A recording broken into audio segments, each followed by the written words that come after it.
मैं आप लोगों को एक कहानी सुनाने जा रहा हूँ जो कि मेरे द्वारा लिखी गई है, जिसका शीर्षक है बुर्बक बेटा टके काबिल। जो कि इस तरह है। एक गांव में भीम साहब नाम का एक आदमी रहता था। ऊंची कद, लंबी लंबी मूछ, सर पर राजा महाराजाओं सी टोपी, कोट धोती का पहनावा देखकर ही ऐसा लगता जैसे कि कोई बड़े हाकिम हो। वैसे तो वो पद से कोई बड़े हाकिम नहीं थे, लेकिन देखने से ही ऐसा लगता किस्मत ने भले ही उनको राजा महाराजा न बनाया हो, लेकिन वो राजा महाराजा से कम नहीं थे। उनका स्वभाव था कम से कम बोलना और शांत रहना। इन्हीं आदतों के कारण ही भीम साहब के आस पड़ोस के लोग उन्हें मूर्ख समझा करते थे। पड़ोस के ही लोचन जी की गांव में खूब तूती चलती थी। कई मामलों में लोचन जी भीम साहब के रास्ते में टांग अड़ाया करते, लेकिन भीम साहब मौन ही रहा करते। कभी कभी भीम साहब अकेले जाया करते तो लोचन जी अपने संगी साथियों के साथ मिलकर आंख दिखाया करते, लेकिन भीम साहब कुछ न बोलकर वहां से चलते बनते। एक बार भीम साहब सैलून में दाढ़ी बनवा रहे थे, तब लोचन जी के कहने पर दुकानदार ने उनकी आधी मूछ को छील डाला था।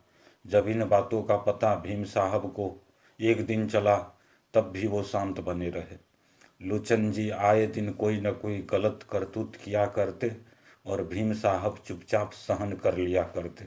एक बार जब भीम साहब शहर का काम कर शहर से गांव बस से लौट रहे थे, तो संजोगवश उसी बस में लोचन जी, उनकी धर्म पत्नी और उनका बच्चा भी बैठा था। और संजोगवश भीम साहब को पास की ही सीट मिली थी जहां वे सब बैठे थे। बस के कुछ दूरी चलने के बाद लोचन जी का पुत्र भीम साहब के कपड़ों पर उल्टी कर बैठता है।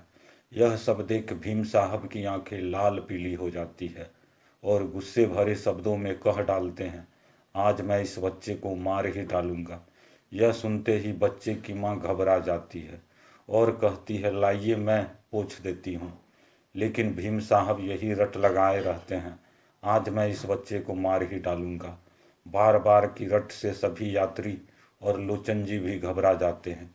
बच्चे की मां वस्त्र की कीमत तक देने को तैयार रहती है, लेकिन बात यहाँ पर नहीं बनती है। भीम साहब के अड़ियल रुख को देखकर बात इतनी बढ़ जाती है कि बस को रास्ते के थाने के दरवाजे तक लाया जाता है। वहाँ के थानेदार को सारी बात बतलाई जाती है, लेकिन भीम साहब एक की नहीं सुनते। वो केवल यही रट लगाए रहते, आज मैं इस बच्चे को मार ही डालूंगा। भीम साहब के अड़ियल रवैये को देखकर थानेदार गोलियों से भरा एक बंदूक उन्हें देता है और मारने को कहता है।